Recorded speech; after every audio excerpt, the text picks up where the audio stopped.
Out.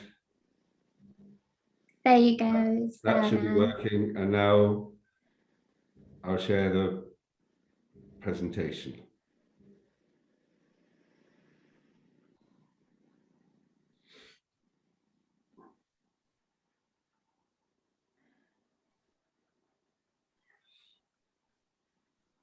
So here we go. Well done. We're on the fourth one of these 5 short workshops. And there's only one more to go. And each time we've asked you for feedback on the seminars, and we have reflected on doing more about refurb that Liz mentioned. But if you want to give some feedback to Claire, it can help us with the final one and future workshops that we do for you. But it's good that we've got people from Wales, Manchester, and Portsmouth, is it, or south coast of England?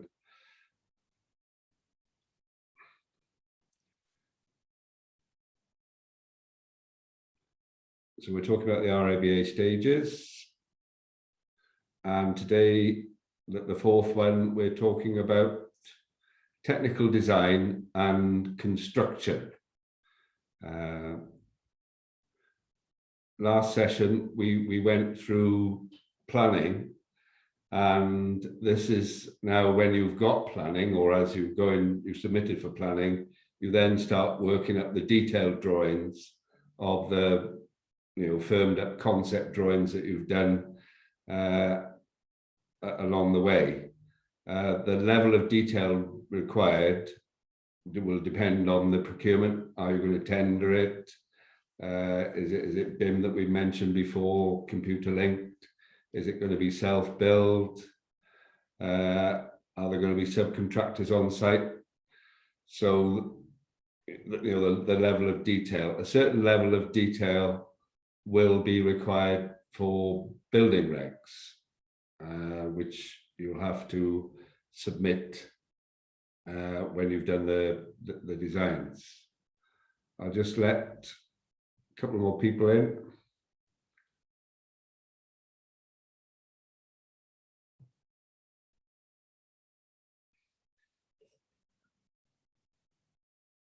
Casey and Dynwen are joining us. So welcome to the fourth workshop. We've just started on stage 4 technical design, where you need to work up the details of the drawings that you've submitted for planning. Hopeful that planning is going to be, and this will help you submit for building control. So you need detailed drawings, schedule of work, specification of what the materials are going to be, the size of the windows, and so that people compare eggs with eggs when they're tendering. They're not giving you an undersized window or whatever. Building regs can either be the local authority, or there are approved inspectors, which are private sector. Some larger builders get their house types approved, and they use the same National Building Control Officer around all their sites. But for community-led schemes, it's probably going to be the local building inspector from the local authority that you've already got a relationship with, hopefully from planning and housing. The contractor who's going to build it is normally appointed by the community-led housing group, not the architect. The architect and quantitative air will vet the tenders with the community group. And the advantage of working with an architect is that they know local people, or you can work with a housing association that have got a select list that they work from. Or Solver, one scheme that we went, they didn't use Pembrokeshire Housing or ATEB's waiting list. They interviewed 3 or 4 architects, and they chose as a group which one to use. Moving forward.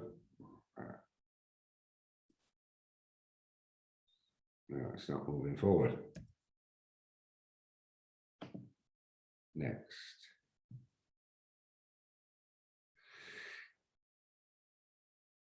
So this stage, the final design stage, where all the information should be fully completed and enable the project to be progressed.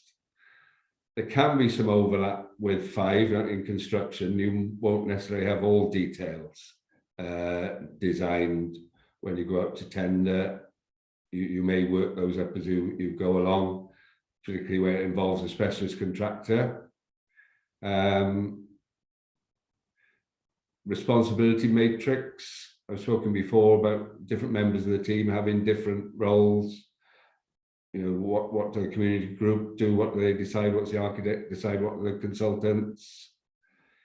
You shouldn't change your zones, your structural zones, your service zones, where services run structural columns, because the building might fall down, or it would cost you a lot more from varying the overall design. Liz is coming in now.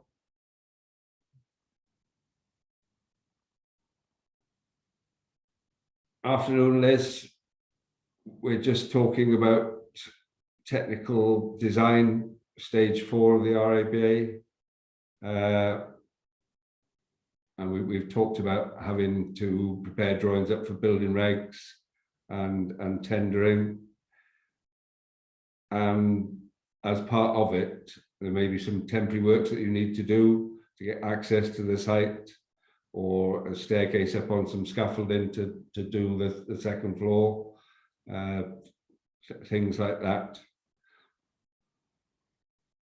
So the next one, you know, the output from here will be structural drawings suitable for construction, that somebody can use it, and also building regs can see that it's going to stand up. Smaller schemes, you can do building notice, just to say you're going to build it with a location plan, and they vet it as it goes along. But you're probably going to have detailed drawings, so you do a full plan submission with a location plan, your plans, they agree the designs and the foundations and the steel and whatever, and then they come and inspect it on site as they're doing it. Structural specifications, sustainability, temporary works, what needs to be done, like are you going to have a road closure? Are there any clashes where you're going to have too many subcontractors on site, or you're waiting for things? And a review of the designs.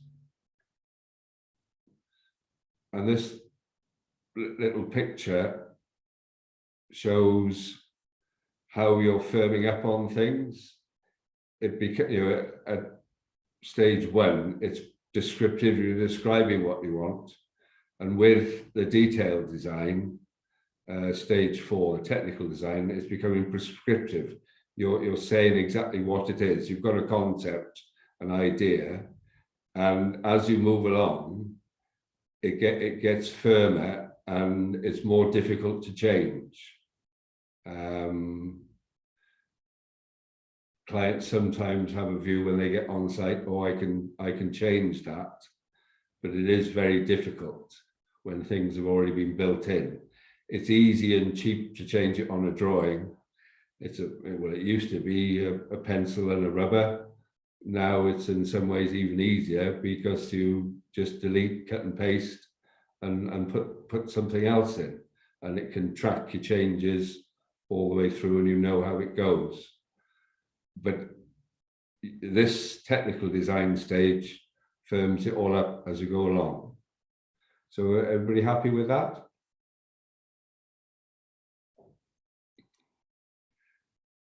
Let's try the next one. So just an example of, I mean, the drawing on the right hand side is the conversion of a small little house with a kitchen, and this is the electrical zones, wiring, where you're going to put the sockets, the switches, light fittings, and you can see that it's quite detailed. And the photo on the left is just a generic kitchen showing where they are, and you can see where the sockets are, but behind those are wires, and there needs to be plumbing behind. Some people say that a kitchen is even more difficult to design than a bridge because there are more variables. A bridge, you've got 2 points of support, a beam going over, bending moment, it may be curved, and there's about 3 or 4 different factors. But in a kitchen, there's innumerable different things that can be moved and put in different places. So it's difficult. When you get the kitchen in, you say, oh, I wish that unit was there. And then how do you go and change where the socket is or the outlet? And bearing in mind that it's a 60 amp fuse on the cooker point. It's not just a 13 amp socket. So it needs to be thought through. And that's why it's more difficult to change after detailed design.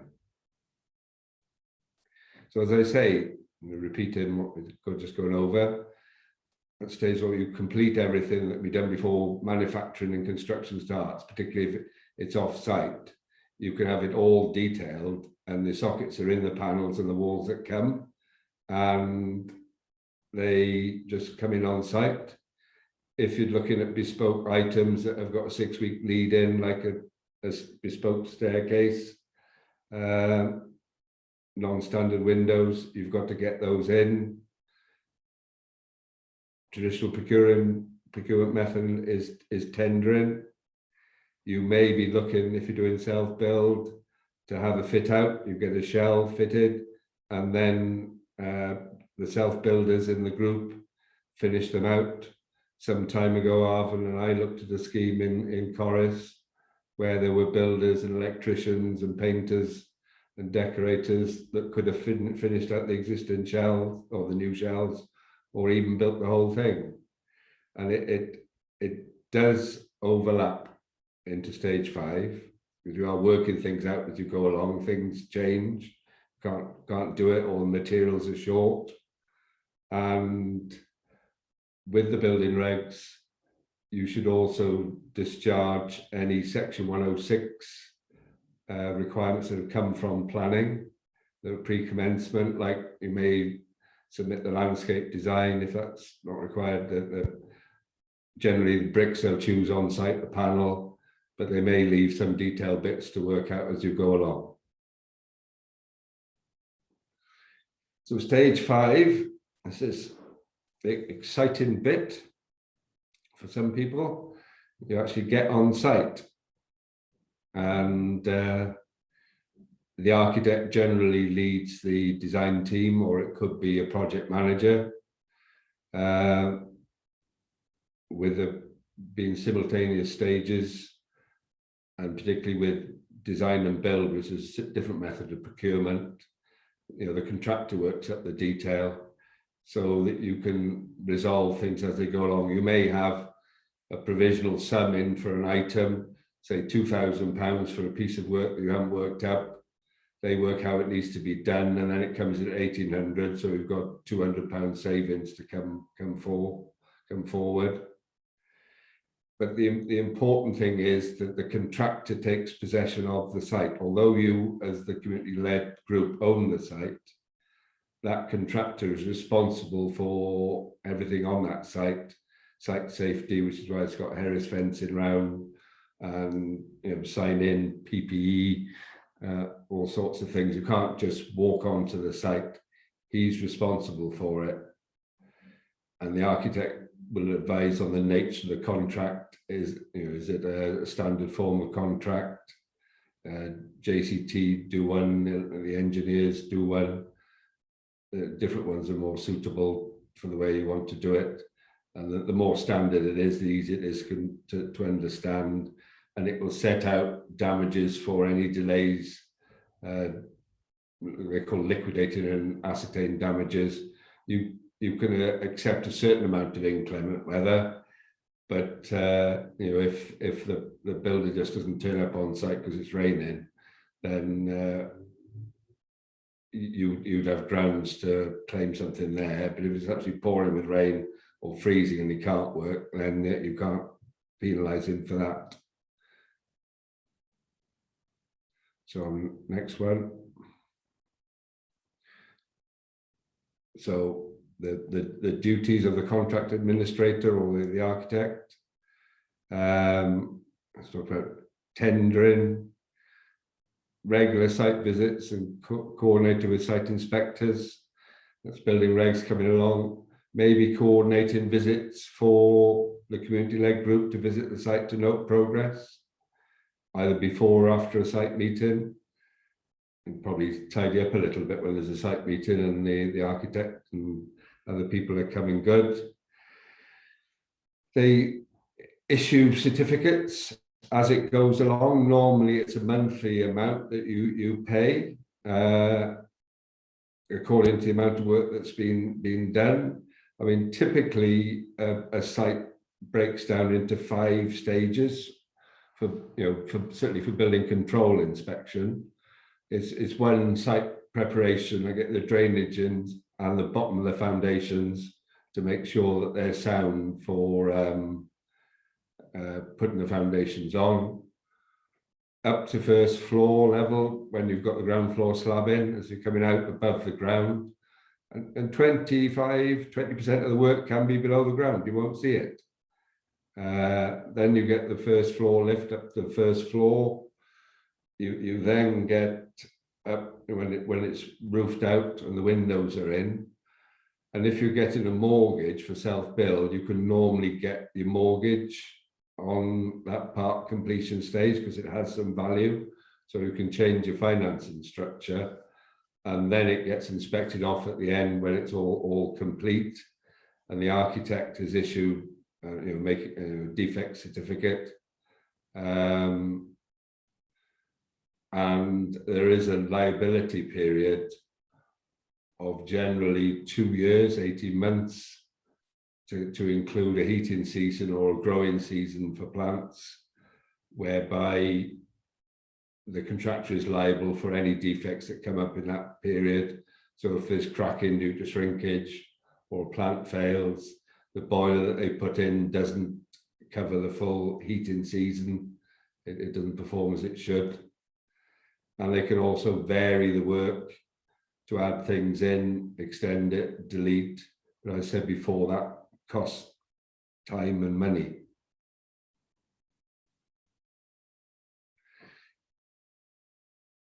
So, as I've said, site visits, inspection. They will also prepare a building logbook of how it's built, and it's a maintenance manual that's then handed on to the client or the community-led group of how they maintain the building, the painting of the render, the electrical has to be tested every 10 years now in rented accommodation, gas, annual service, things need, gutters need cleaning out every year.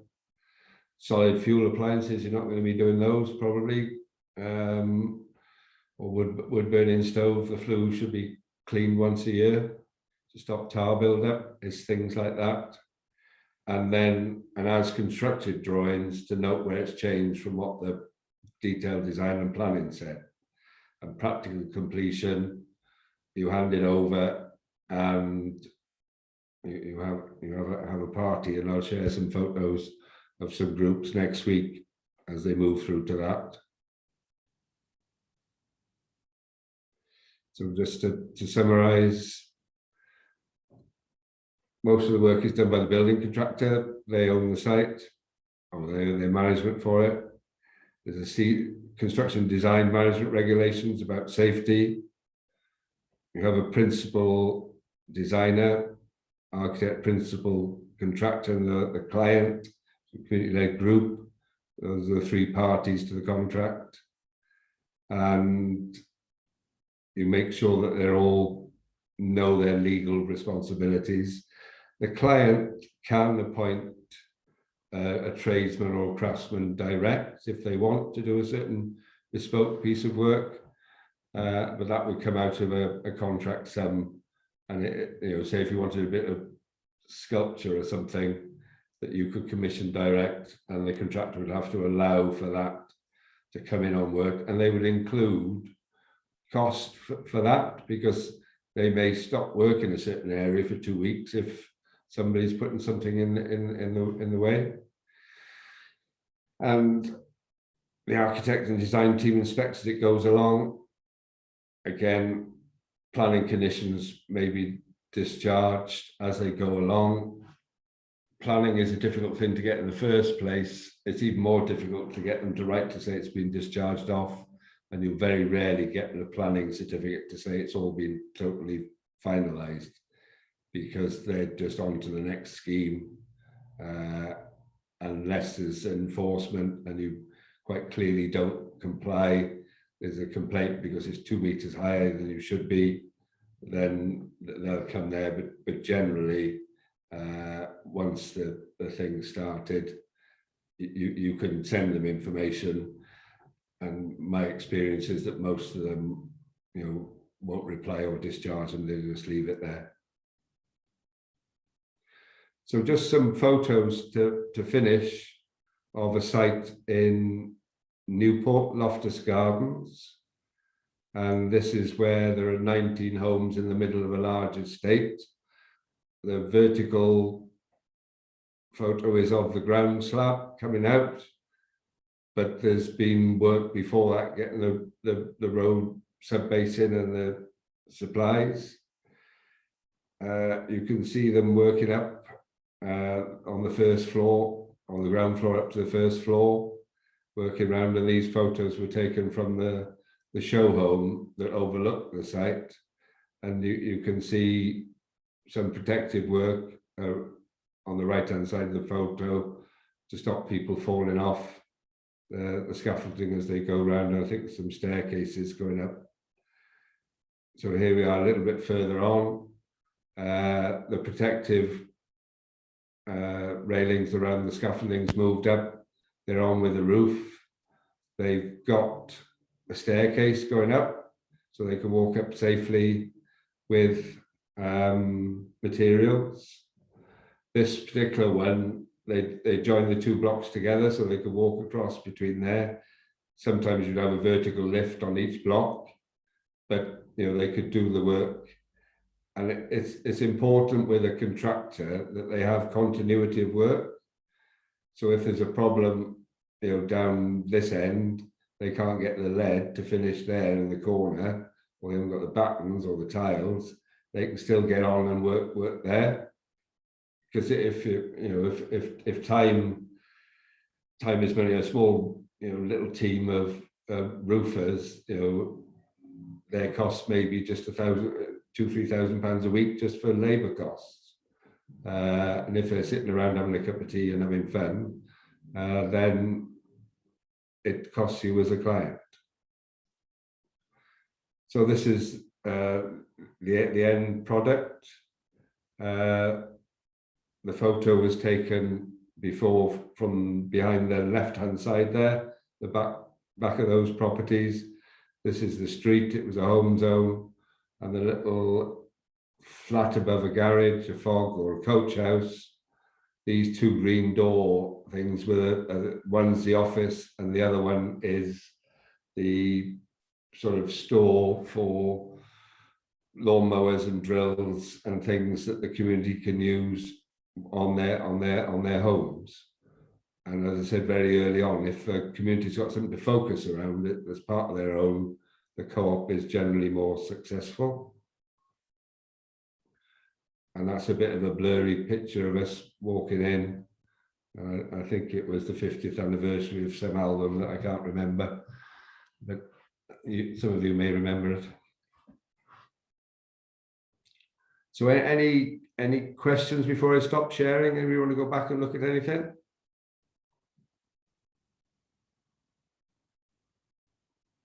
No.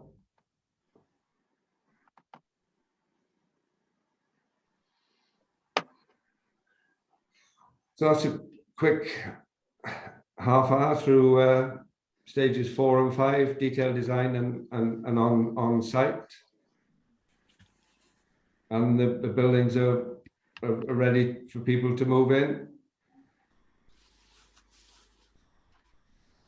Liz, any queries? I haven't touched on any refurb before, other than that one of a small little house being converted.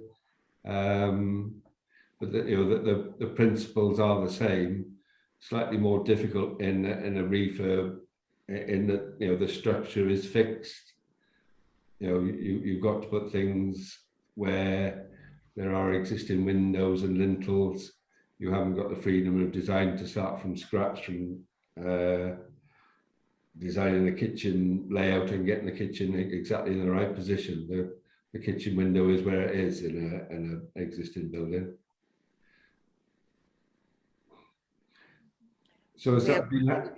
We have a stable block and the roof's fallen in, so it may be a bit more interesting. Yeah, I mean, the size of the stable block is determined. You will have roof trusses, maybe. Not anymore. Not anymore, but you will have to put roof trusses back in, and it's probably going to be on the same centres as they were before, because that will be the optimum size. You could vary it or have a different structure. It could, I don't know if it's a listed building, Maggie. Conservation area. Conservation, they would want it back at the same pitch and looking very much the same. Mm-hmm. And you probably would want, for historical reasons, and you might have a truss in the way where you want to put a bedroom door, something like that. No. What was the name of the last plot that you were showing us? That's Loftus Gardens, or Loftus Village. It's a POBL scheme, shared ownership. Loftus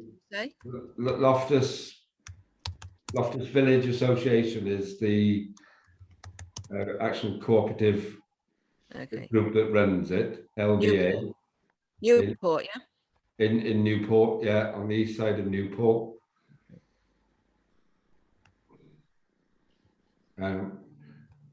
Casey's probably got some links to it somewhere. Now, I brought it up on the internet. Yeah.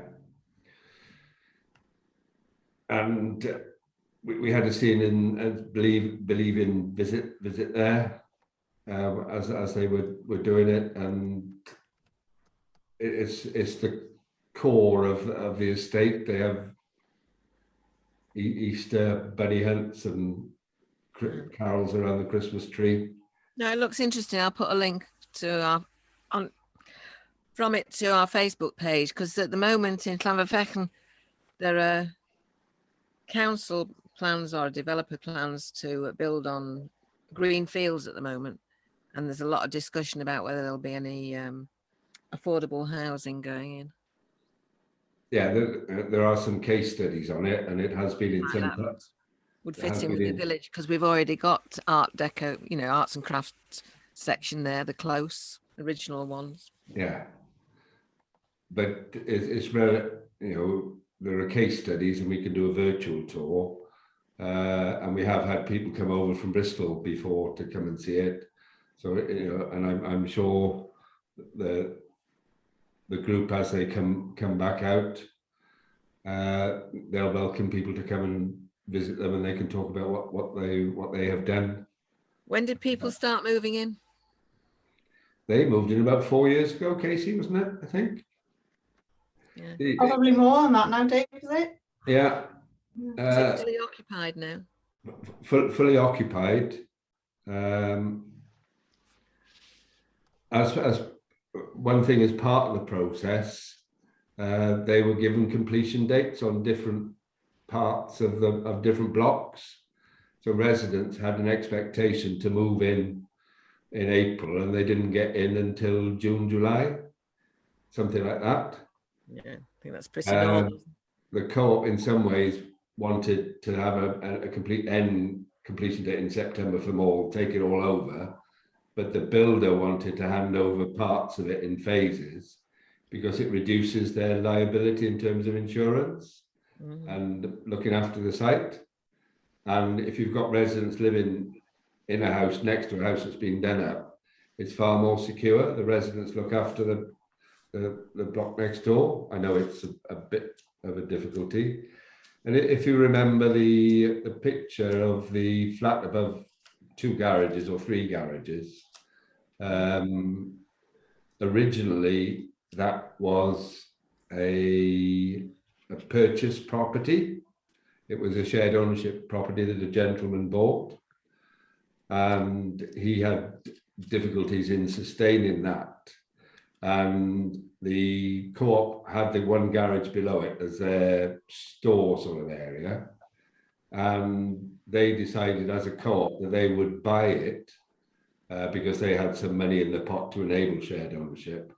They would buy that flat and they would let it out at an affordable rent for somebody without the garage.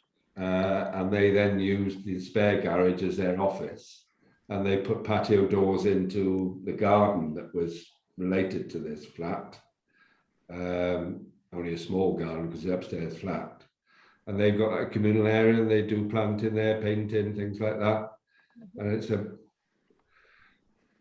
it was a nice little area. I can't say what it is now because I haven't been back there for 15 months, but that's certainly given them something to focus, and they have their meetings there. And you know, they may eventually, if they get other units on the site and do other things, they could make it more as a community centre, not use it as a flat, have it as a facility for the community. But obviously, As they haven't got any community area at the moment, just they share it. The garage. They're shared. There's a big communal area. I don't really remember me showing you an aerial photo of a quadrant. But an indoor area, no, just They haven't got any indoor area, no. But they would lose the rental income from this 1-bed flat, and so it's difficult to make it sustainable. But you know that as you know, they've got a central point and a reason to meet and do things and share things. The garage is pretty kitted out as well, Dave. It's not, as you know, it's not just a garage, is it? They've sort of done it up nicely where they can all meet communally, and they've got a nice communal garden as well. So if it is raining, they do have some space to meet. Yeah, it's just I'd assume that would be the case. Yeah. Okay. Yeah. I haven't looked it up yet on thing, but how far out of Newport is it? It's about a mile from the station. All right. Okay. Just down towards the old steelworks. You can actually see it from the train as you come in from Bristol. Right. It's an old council depot. Well, a council depot's by it, and it was a Pirelli factory, which was a munitions works in the war. And Ruby Loftus, famous. Pirelli, the calendar people. No, not Loftus. Different. She was painted, you know, milling the end of a shell with her hair tied back with a scarf. Famous painting from the war, and I think great grandchildren came down when they opened it and called it Loftus Gardens. Okay. And you know, I think as we've spoken before on other network events, you know, maybe having a case study or you know a virtual tour of Loftus Gardens is a one way forward, and then maybe when things really open up, we could organise a site visit. People could come up from England and down from England, Manchester, and over from Wales. It's quite a central. It can be done on the train. It's off the M4 corridor. Yeah, I know the area pretty well. Yeah, so you know it's gateway to Wales. I did all my training using public transport. Yeah, well, when I was doing my Blue Badge touring guide, I travelled the um, country using the public transport. So yeah, you can come down through Abergavenny to Newport. Yeah. So that's good. So, anything else anybody wants to mention? If you if you think of anything that you want that I haven't quite covered and you want me to cover a bit more detail next week, we can reflect that, give some feedback, to Claire.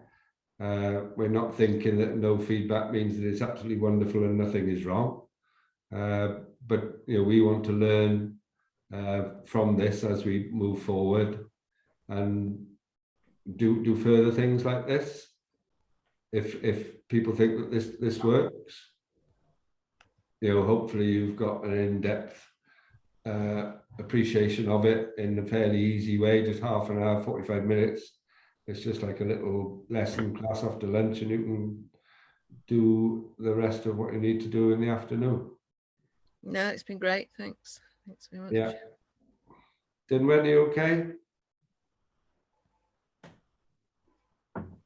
No. Anyway, I'll stop recording now. Okay. And we'll see you in a week for the last instalment. Can I Thank you just very ask much. something quickly? Yeah, Liz. I was just wondering, you might have mentioned it before, but I was interested in the cooperative co-housing thing. But are there any recent examples or ones that have been completed or in the planning where they've got like green areas for growing food and for having animals and things like that? No, I wasn't thinking just the One Planet, but are there any that are more kind of, I know we talked about it a bit last week with the One Planet, but just wondering if there was any that involve green spaces as well. I mean, Lilac in Leeds, it's got some green space, but that's urban. Yeah. I just reminded of a contact lunchtime today, Swansea Biophilic. I don't know whether we can pop that in the chat or put it in the email that comes round with the feedback. Put it in the email that comes round, because you lose the chat. Yeah. There's Gower CLT that is looking at things like that. I don't know whether they've got a website, Claire. Okay. I'll have a look. That we can put in, and no, it's very much about tailoring it and be bespoke to the few people that are on the group. I think you get more learning from it. If it's a large group, then not everybody has a voice or can say what they want or can influence how it goes. So I think it's been really good for me anyway. You were mentioning about the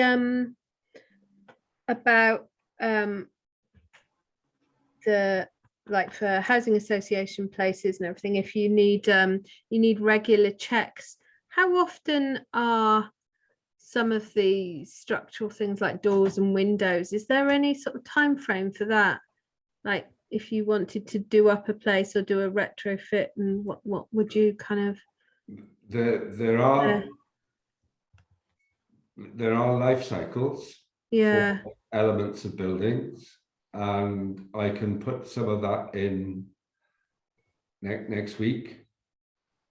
Like a roof should last 60 to 100 years. Yeah. Kitchen 15 years, 10 years.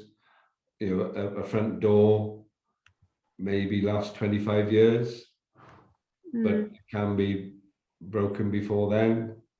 So that there are life cycles which I can include in the living bit of being in a home, and that's where the costs are. It may have taken 2-3 years to get a building on site, but that building isn't going to be there for 120 years. How old's your stable, Maggie?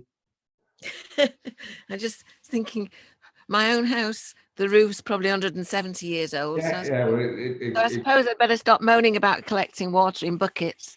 But the stable block itself, same period, middle 18. It was whenever Dewhurst were building butchers, Right, yeah. because Well, it was the where they yeah. stabled the horses for the butchers. Yeah, well, a flat roof has got a shorter lifespan, but a slate roof, it's not the slates that go particularly, but No, the battens will perish, the nails will rust, even though galvanized now.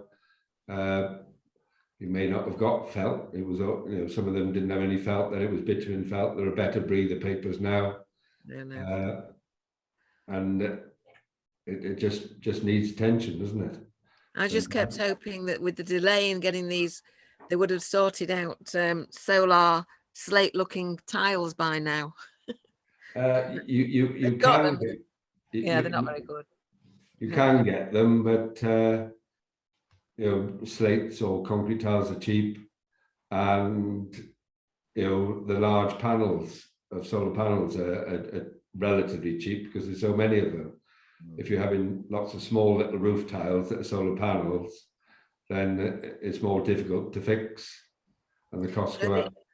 These were the ones that, I mean, I think they're only on sale in the States. They've not come over here yet, I don't think. Yeah. They look Anyway, like slates, but they've got the solar within the tile. yeah. Anyway, I'll stop the recording now. Okay, thank you very much. If there's any more questions, pop me an email back, give some feedback. Anybody else, any questions? Hope you okay? Diamond's gone. Can I just ask, have you come across anywhere where they've been doing green roofs? Apparently the green roofs are not lasting. They're leaking after about 20 years. But something I read the other day suggested adding those on top of slates.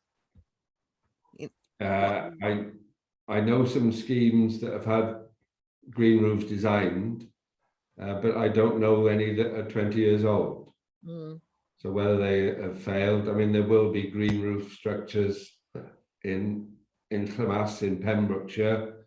Yeah. They're about 12, 14 years old. Now, the report I read yesterday was saying quite a few had failed out, just over 20. And you won't have any details of how long a new roof is going to last. Mm. A felt roof is 5-7 years. A GRP flat roof can be 15-20 years. But a new rubber material, they say 50 years, but you don't know. They've tested in a laboratory, they think it will. You don't know with a green roof how long the membrane is going to go.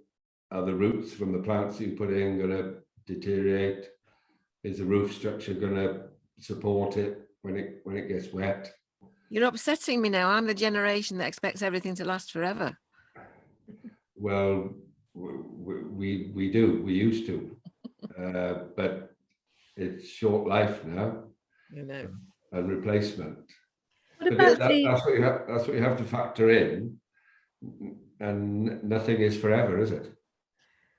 what about heating and water? Light bulb. Sorry, kiddo. Go, Liz. Heating, Liz?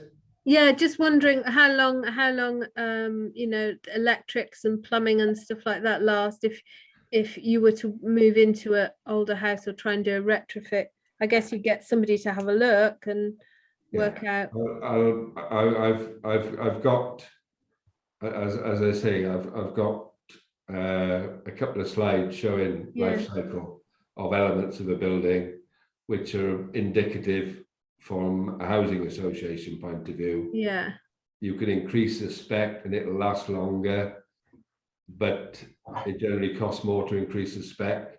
Or when you move into a house, it could be halfway through its cycle. It's 15-year life and you're 7 years into it, therefore it's only got 8 years left, isn't it? You may extend it to 10 with careful. I mean, there are some decent homes, some kitchens have lasted 20 years, 30 years.